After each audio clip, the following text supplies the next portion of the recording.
माता, हमने आपके पुत्र को प्रत्येक स्थान पर ढूंढा, किंतु वो कहीं नहीं दिखे। ये प्रथम अवसर तो नहीं है जब वो कहीं चला गया है। उसे उचित प्रकार से हम सब मिलकर ढूंढ ही लेते हैं। नंदी, शीघ्रता करो, वैकुंठ जाओ, कोई ब्रह्मलोक में जाकर देखो। संभव है वहीं गया हो। जी माता।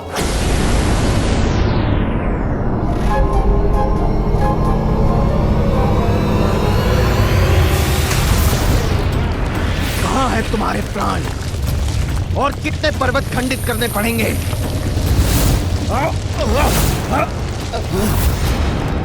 एक एक पर्वत को ध्वंस करने में बहुत समय निकल जाएगा। हमें ये सभी एक ही बार में ध्वस्त करने होंगे, क्योंकि भोर होने पर तो पिताश्री मेरे प्राण अपने समय बुला लेते हैं। और यदि वैसा हो गया तो मेरे प्राण हरने के लिए क्या करेंगे आप? महादेव से कैसे लेंगे उन्हें? उचित कहा ना? नहीं नहीं, यदि तुम्हारे प्राण लेने में उनके समक्ष पहुंच भी गया तो कहीं वो अपना तीसरा नेत्र खोलकर मेरे ही प्राण न ले लें। तुम्हारा सुझाव उचित है, एक ही बार में सब नष्ट भ्रष्ट कर दूंगा। अपने हाथों से लूंगा तुम्हारे प्राण।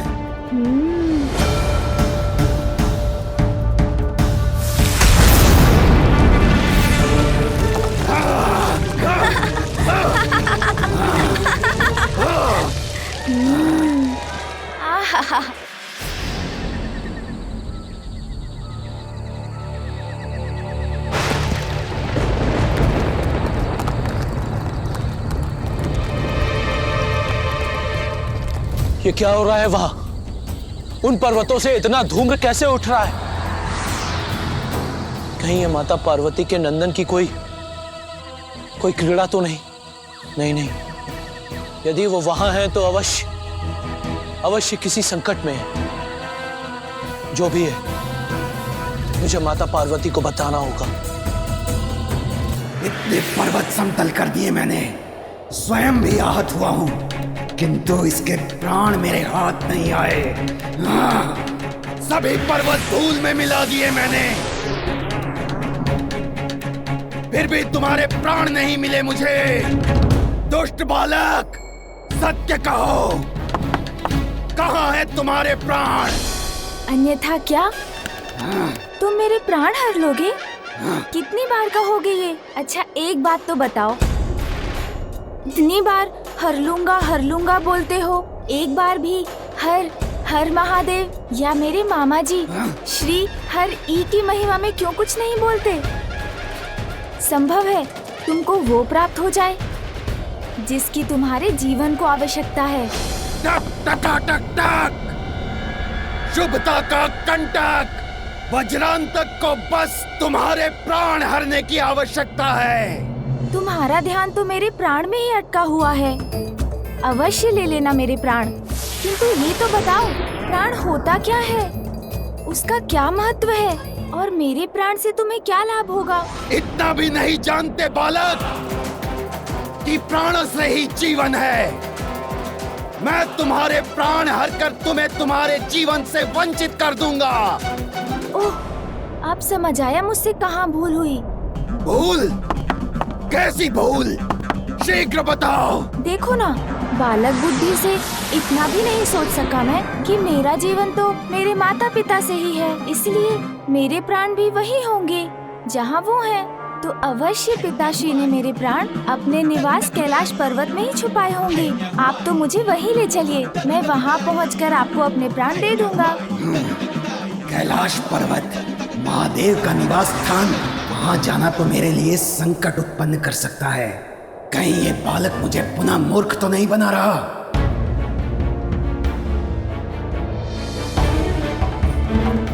ये बालक तो मुझसे परिहास कर रहा है। प्राण ढूंढने में इसकी कोई योजना नहीं दिख रही मुझे।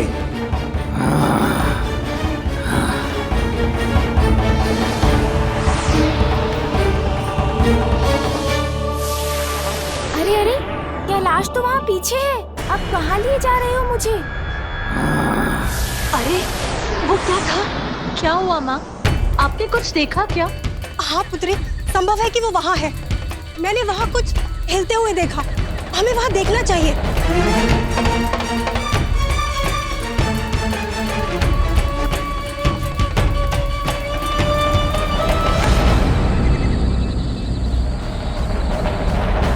अरे अरे, ये हम किस दिशा में जा रहे हैं? पीछे मुड़ो। अरे कहाँ जा रहे हो तुम? रुको। बहुत दुष्ट है ये बालक। टक टका टक टक बार बार अपनी बातों के जाल में उलझाकर भटका देता है मुझे, किंतु इस बार इसकी बातों में नहीं आऊंगा मैं। नीचे उतरो दुष्ट बालक। अरे तुम क्या कर रहे हो?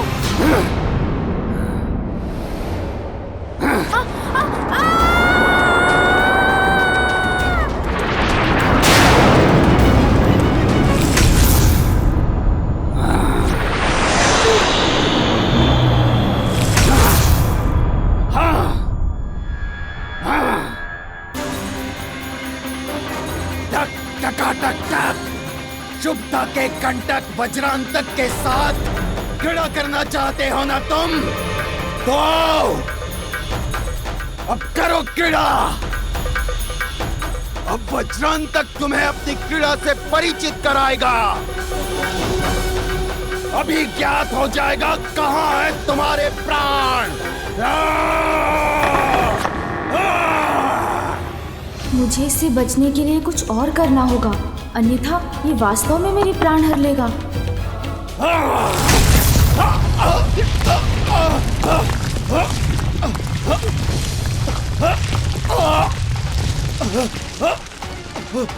अरे ये बालक कहाँ गया?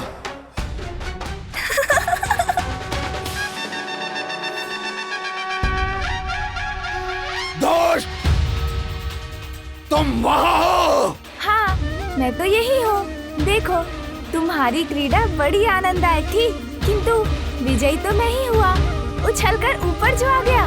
चलो, अब क्रीड़ा से तुम्हारा मन भर गया हो, तो अब चले कैलाश। कैलाश नहीं ले जाऊंगा तुम्हें। आज सर्वनाश करूंगा तुम्हारा। ओह, प्रतीत होता है अभी तुम और क्रीड़ा के इच्छुक हो। कोई बात नहीं, मुझे तो उसमें और आनंद आएगा।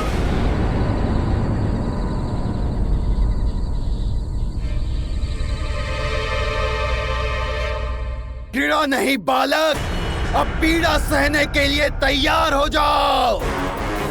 तुम्हें मृत्यु प्रदान किए बिना मैं रुकने वाला नहीं हूँ।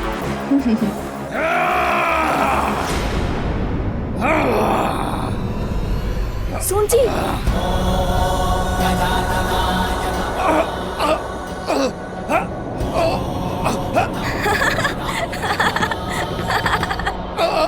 अरे ये क्या? ये वायु का झोंका, इससे तो मेरे नेत्र बंद हो रहे हैं। आज दृष्टि बाधित हो गई मेरी।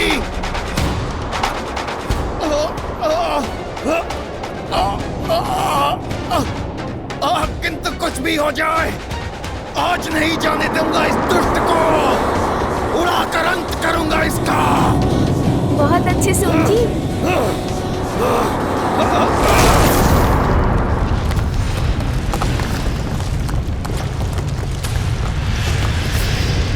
ये कैसी भयानक ध्वनि? मेरा पुत्र सुरक्षित तो है ना? को आशंकाओं से विचलित हो रही हूँ मैं। अपने पुत्र को पुनः नहीं खो सकती मैं।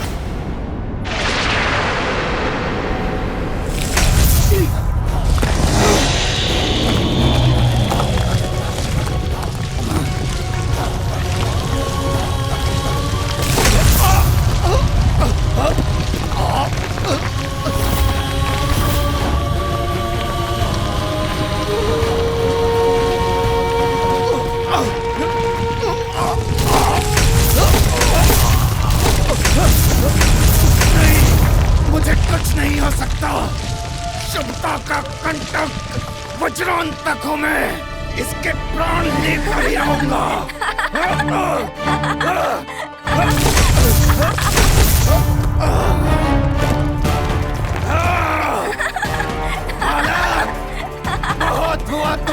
छलावा। अब मैं अत्यंत ही सावधान रहकर तुम्हें पकड़कर मसल कर रख दूंगा।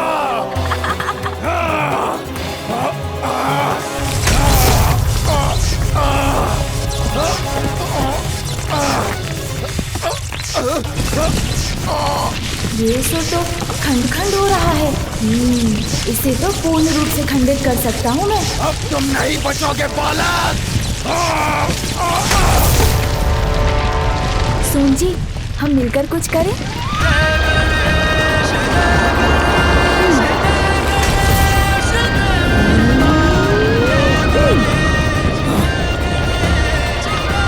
ये शिलाएं तो इसने मेरी ओर ही फेंक दी।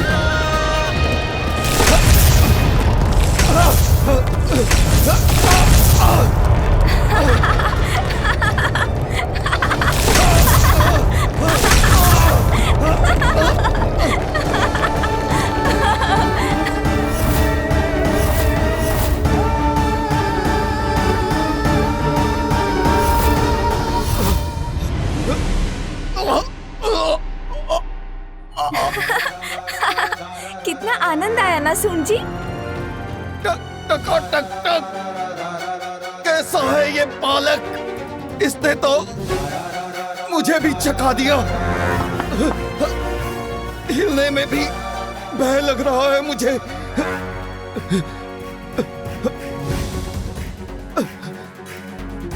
हिलने से भी डर लग रहा है मुझे। यदि थोड़ा सा भी हिला तो खंडित होकर बिखर जाऊंगा। क्या हुआ असुर जी? मेरे प्राण नहीं हरेंगे क्या? उड़ेंगे भी नहीं क्या? प्रतीत होता है अब तो आपके ही प्राण पखेरु उड़ने वाले हैं।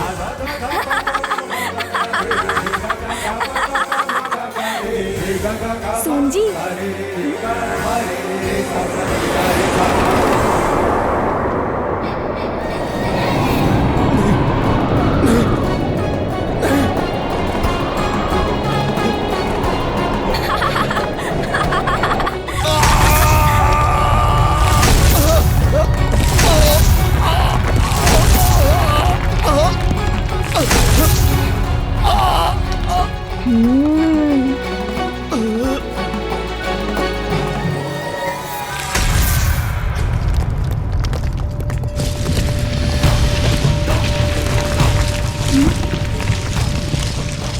अरे ये विशाल शिला तो मेरी ओर ही आ रही है।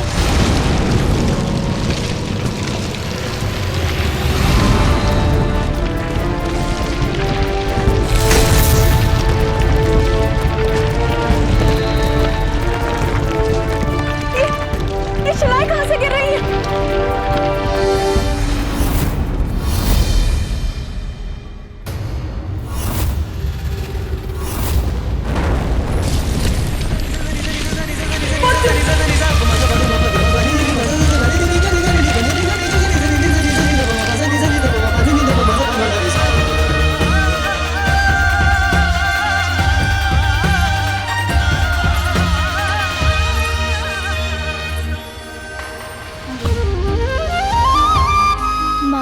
यहाँ?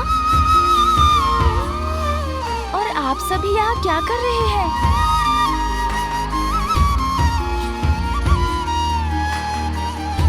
क्या हुआ था तुम यहाँ कैसे पहुंच गए? मैं कुछ नहीं बोलूंगी पुत्री, किंतु उचित है, चुप रहूंगी मैं कुछ नहीं बोलूंगी। चलो पुत्र, कैलाश वापस चल।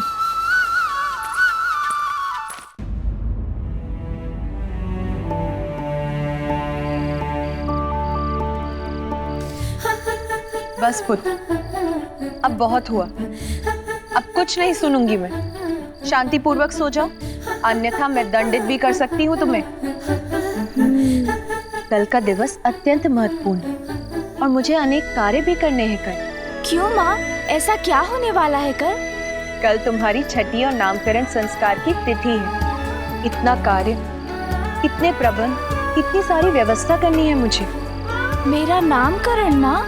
हाँ पुत्र, कल तुम्हें तुम्हारा शुभ नाम प्राप्त होगा। अब सो जाओ, विश्राम करो पुत्र। हाँ माँ।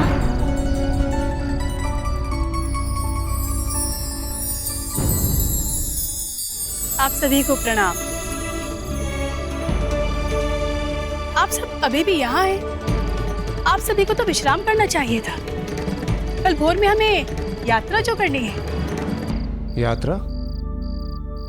कैसी यात्रा सची? कहाँ जाना है हमें?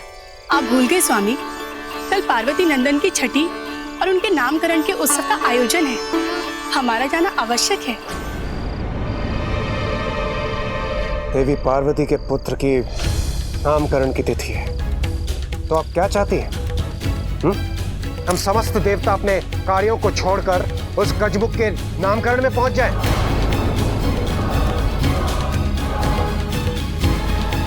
नामकरण है तो होता रहे। देवराज जेंद्र वहां नहीं जाएगा।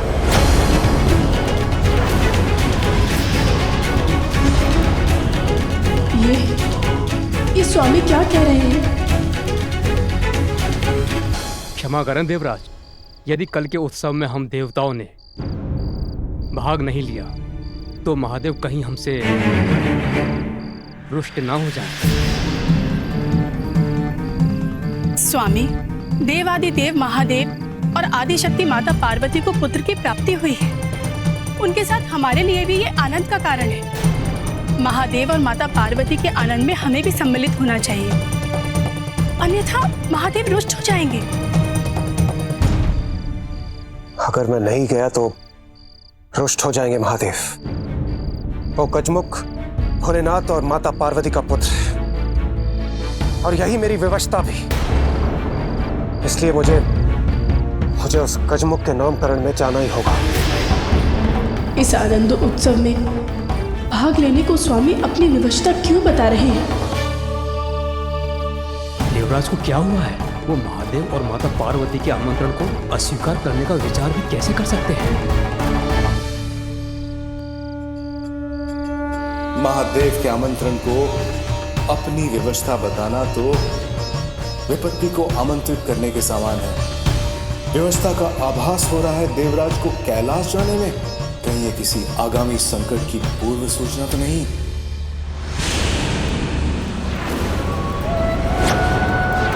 अंत होगा उस बालक का, निश्चिंत होऊंगा मैं, और मेरे प्रभाव से सर्वत्र अंधकार का होगा विस्तार।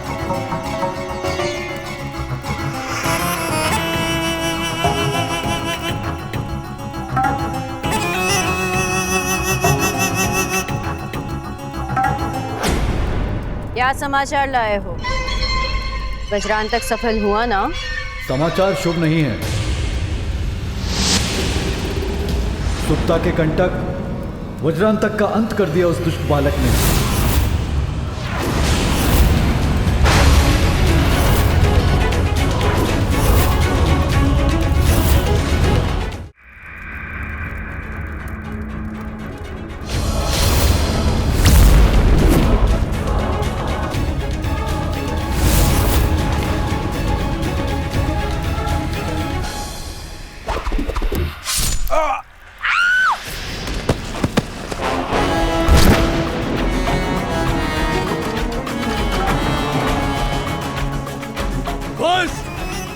मैं स्वयं जाऊंगा।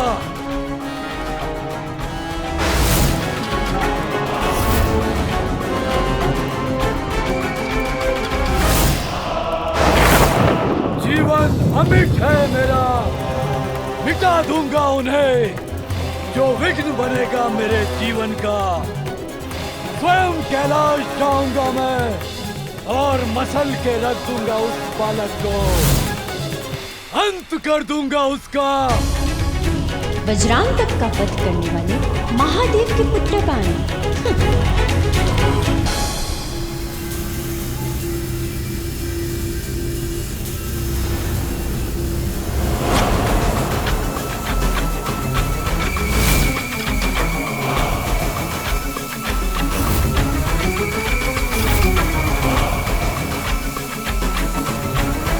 मेरी ढाल है ये मेरा मायावी कवच, सभी संकटों से मेरी रक्षा करेगा।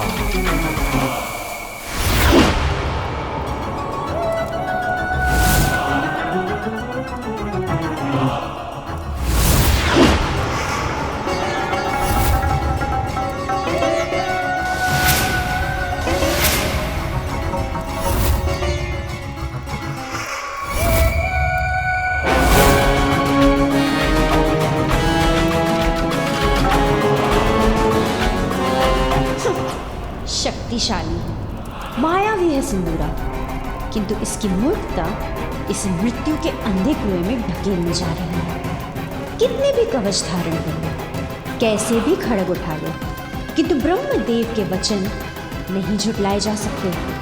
उनके शाप के अनुसार वो बालक अवश्य इसका अंत करेगा।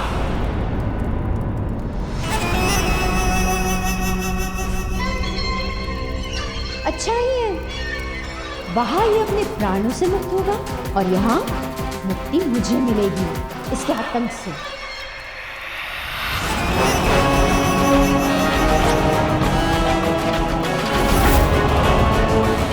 हाँ, ये रुक क्यों गया?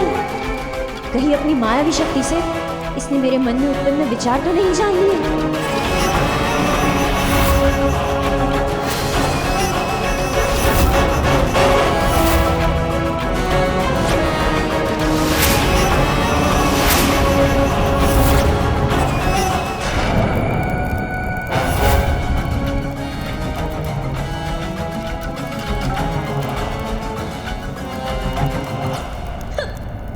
शक्तिशाली है, मायावी है सिंदूरा, किंतु इसकी मूर्खता इसे मृत्यु के अंधे कुएं में ढकेलने जा रही है। ब्रह्मदेव के वचन नहीं झुटलाए जा सकते। उनके शाप के अनुसार वो बालक अवश्य इसका अंत करेगा। अच्छा ही है, वहां ये अपने प्राणों से मुक्त होगा और यहाँ मुक्ति मुझे मिलेगी इसके आतंक से।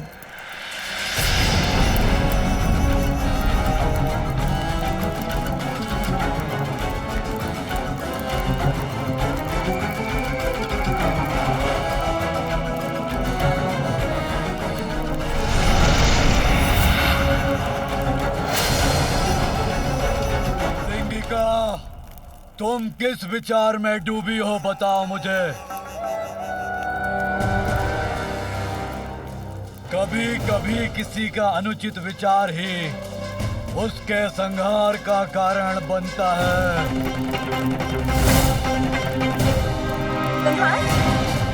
संहार का विचार? हाँ, मैं तो आपके हाथों से उस बालक के संहार का ही विचार कर रही थी।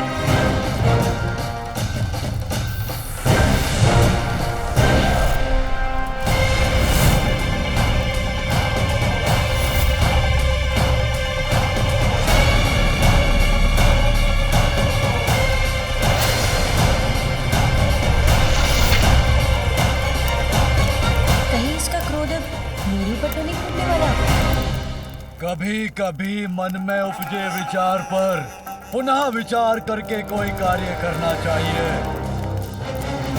मैं ब्रह्मदेव के श्राप का विचार करके रुक गया। उन्होंने कहा था वो बालक ही मेरा काल बनेगा।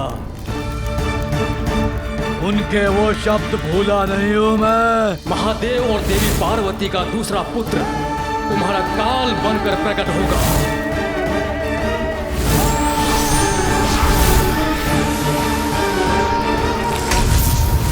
संकट के मुख में स्वयं को प्रवेश करना मूर्ख का स्वभाव होता है और सिंदूरा मूर्ख नहीं है। इसीलिए उचित तो यही होगा कि मैं कैलाश और उस बालक से उचित दूरी पर रहूं।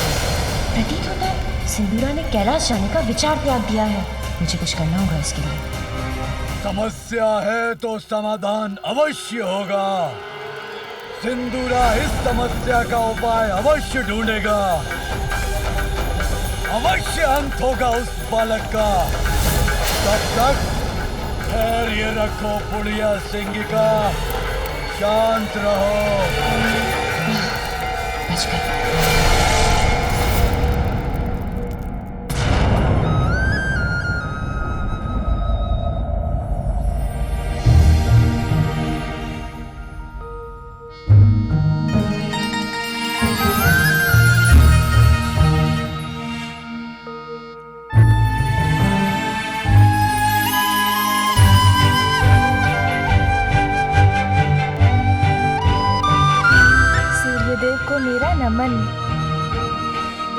आपके आने से तो एक नवीन दिवस का प्रारंभ हो गया है। अब तो कुछ कुछ कार्य करना होगा मुझे, किंतु मैं क्या करूं?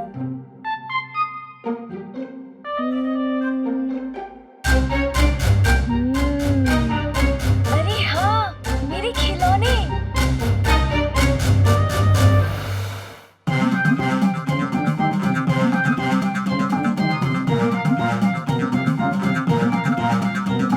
इसमें बैठकर हम कहीं भी यात्रा कर सकते हैं, है ना?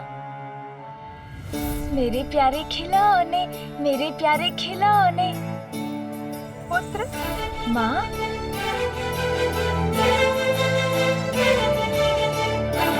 प्रातः काल में माँ के शुभ दर्शन तो अत्यंत मनभावन है। अरे ये क्या पुत्र, निद्रा से जागृत होते ही पुनः खिलौनों से क्रीड़ा करने लगे। इनके साथ क्रीड़ा करने में तो मुझे बहुत आनंद आता है माँ, आइए ना। तुम्हारे साथ क्रीड़ा करूं, इसका समय कहाँ है पुत्र?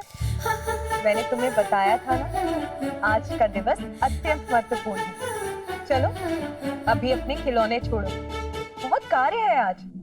और सर्वप्रथम तुम्हें दातून करना है और फिर स्नान। दातून? ये क्या होता है माँ? तुम आओ तो सही, फिर तुम्हें बताती हूँ दातून क्या होता है। उचित है माँ, चलिए।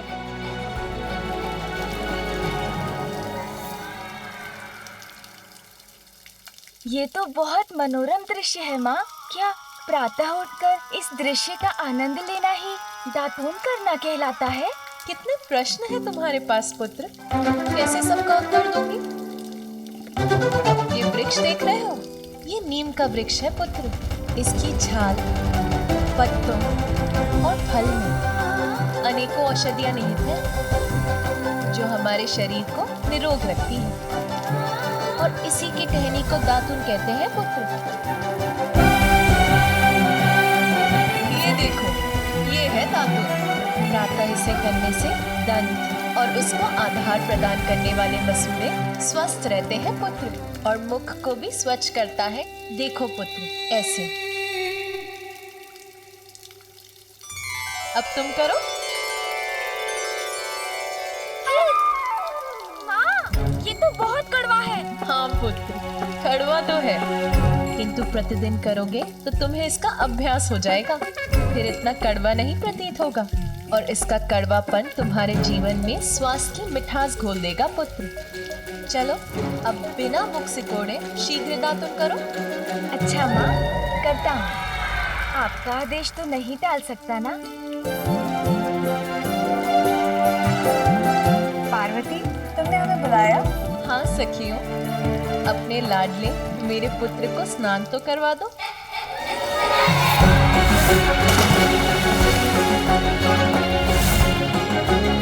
मौसी जी, आप मेरे पिछले स्नान को लेकर अभी भी कुपित हैं क्या? किंतु उसमें मेरा क्या दोष? मैं जल में कूदा तो पानी आप पर छिटक कर आ गया। अच्छा, आज सावधानी से कूदूंगा कुंड में।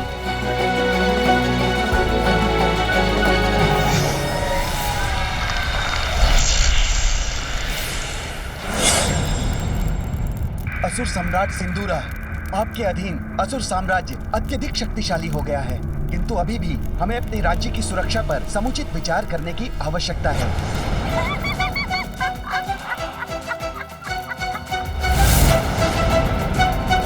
ऐसी कौन सी बात है जिस पर तुम्हारी हंसी फूट रही है बुढ़िया सिंगी का? मंत्री जी, आप यहाँ से जाइए।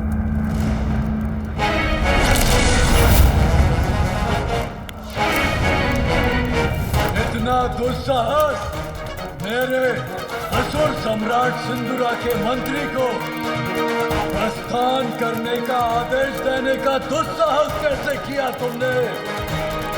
जानती हो इसका परिणाम? क्या तुम्हें अपने प्राण प्रिय नहीं है? प्राणों का संकट मुझ पर नहीं मंडरा रहा है। असुर सम्राट सिंदूरा, अत्यंत ही हास्यास्पद थी आपके मंत्री की चिंता। एक भयभीत और बलहीन असुर के साथ असुर साम्राज्य की सुरक्षा की चर्चा।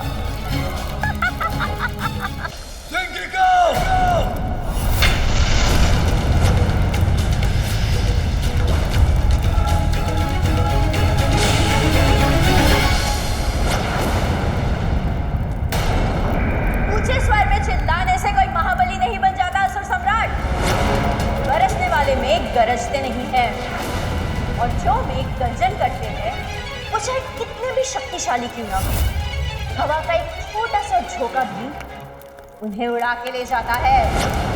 एक छोटे से बालक से भयभीत होने वाले असुर सम्राट की गर्जन भी उसे गरजने वाले मेघ के समान है। क्योंकि मेरे समक्ष जो ये सिंदूरा खड़े हैं, ये वो नहीं है जिन्होंने गज बुखासुर जैसे भयावह असुर को पराजित किया था। स्मरण कीजिए असुर सम्राट, स्मरण कीजिए।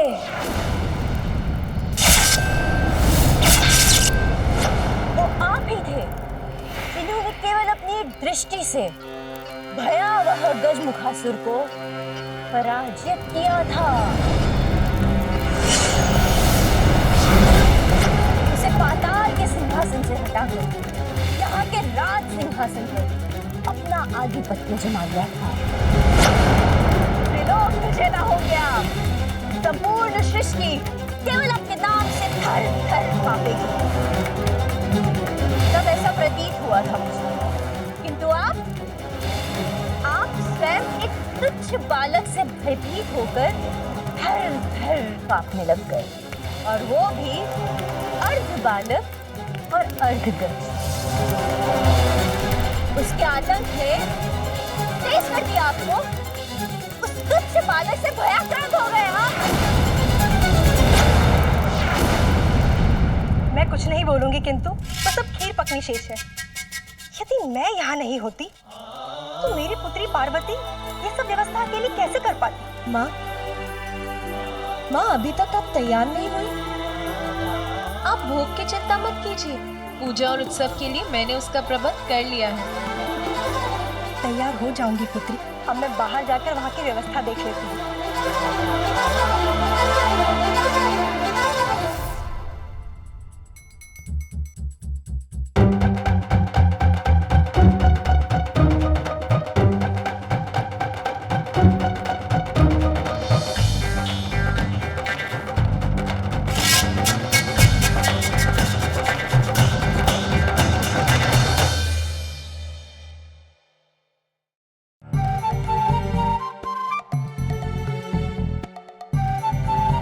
कोई सजावट नहीं, न कोई पुष्प, न कोई रंगोली। और ये गण तो ऐसे बुहार रहा है जैसे इसको किसी ने भारी दंड दे दिया हो।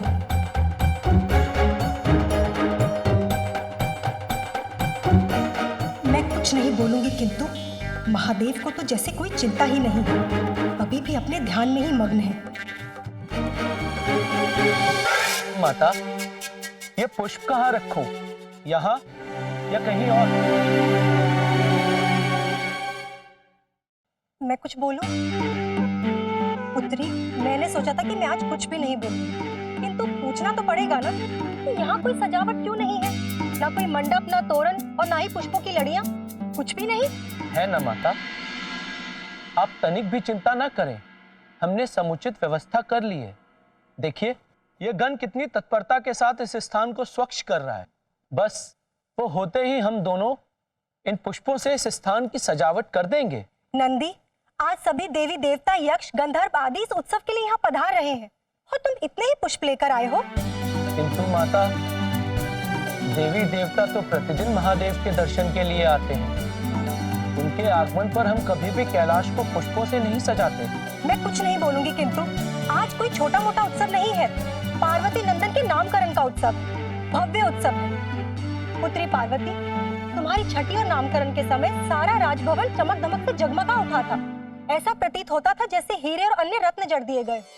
इतना भव्य उत्सव था, ऐसी सजावट कि जिसे आज भी विस्मय से स्मरण किया जाता है।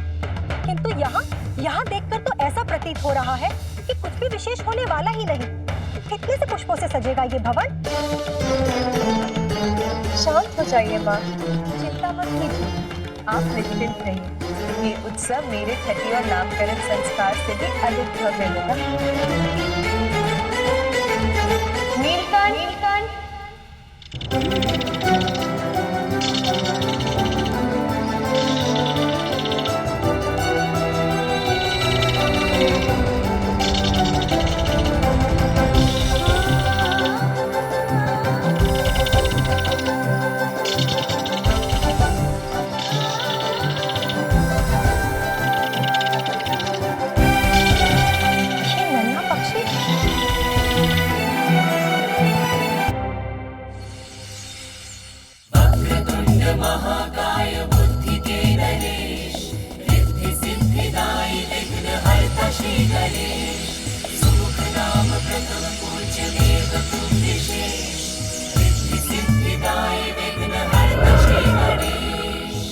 उमासुत के जन्मोत्सव के लिए सज रहे कहीं सुमन कहीं जले दिए। नीलकंठ पंछी सिंहराज की लहरी सज्जित कैलाश कर रहे हैं सभी। रंगोली तोरण और पुष्प लड़ी गण प्रसन्न मैना अचंभित खड़ी। सारे जीव पूर्ण सामर्थ्य से व्यस्त शुभ कार्य में सृष्टि जुट गई समस्त।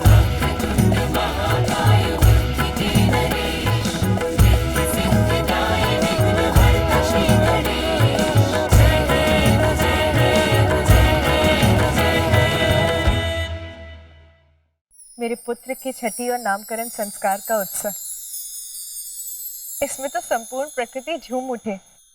वो ही उत्सव की संपूर्ण व्यवस्था करे, ये तो मेरी प्रबल इच्छा थी।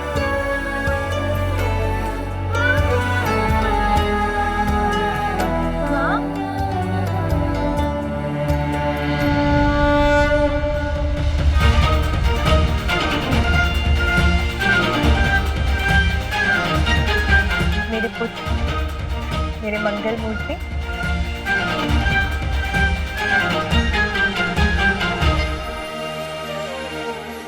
देखा माँ, आपके पुत्र ने स्नान कर लिया, स्वच्छ हो गया मैं।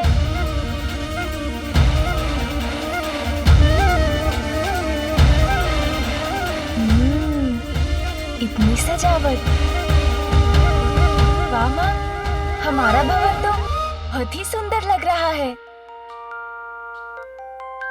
और ये फल तो बहुत ही सुंदर है माँ, स्वादिष्ट भी होंगे। अब तो इन्हें खाना ही होगा। रुको पुत्र। क्या हुआ नानी जी, आपने मुझे रोक क्यों दिया? इतना उतावलापन उचित नहीं, पूजा के भी कुछ विधि विधान होते हैं। आज तो तुम पूजा संपन्न होने के बाद ही भोजन प्राप्त कर सको। हाँ पुत्र, नानी माँ उचित कह रही है।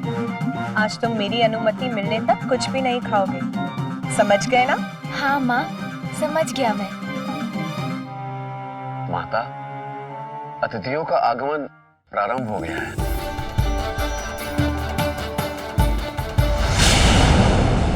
बोल रही हो बुढ़िया सिंगिका, वो बालक महादेव और देवी पार्वती का पुत्र है। और आप भूल रहे असुर सम्राट सिंदूरा, क्या ब्रह्मदेव के पुत्र है।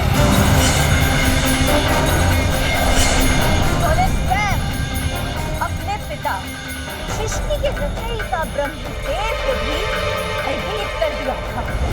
क्यों ना मैं आपको ही अपनी भुजाओं में आबद्ध करके देख लूं कि आपकी ये दी हुई शक्तियां प्रभावी है भी या नहीं। उचित कह रही हो तुम सिंगिका, ब्रह्मदेव का श्राप है तो क्या हुआ, उनका वरदान भी तो प्राप्त है मुझे।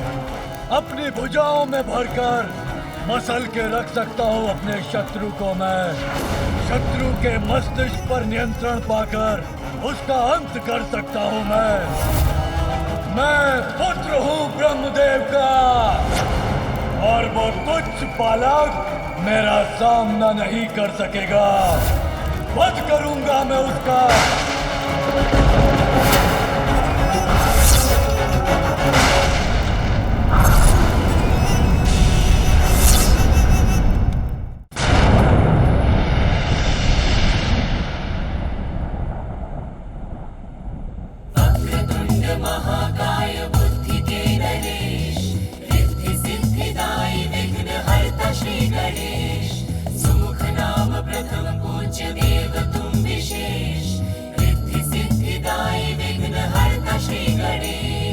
पार्वती नंदन का जन्म महोत्सव, साक्षी होने को आए देव व गंधर्व, बाल मुनि सप्त ऋषि गण भी सारे, सपत्नीक ब्रह्मा विष्णु भी पधारे।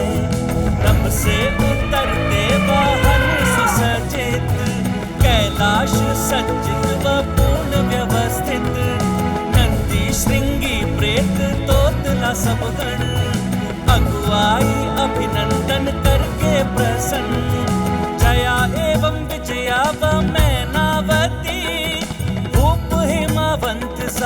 द्वारे खड़ी।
जय जय श्री गणराज विद्या सुखदाता धन्य कुमारो दर्शन बेरा मन रमता। जय देव भाव भगत से कोई शरणागत आवे संतत सम्मत सबही भरपूर पावे। ऐसे तुम महाराज को अति भावे कोसावी नंदन निश्चित गुण गावे। जय देव विघ्नहर्ता श्री गणेश के अद्भुत शक्तियों से भरे वीडियोस देखने के लिए चैनल को सब्सक्राइब करना न भूलें और साथ ही बेल आइकॉन भी दबाएं।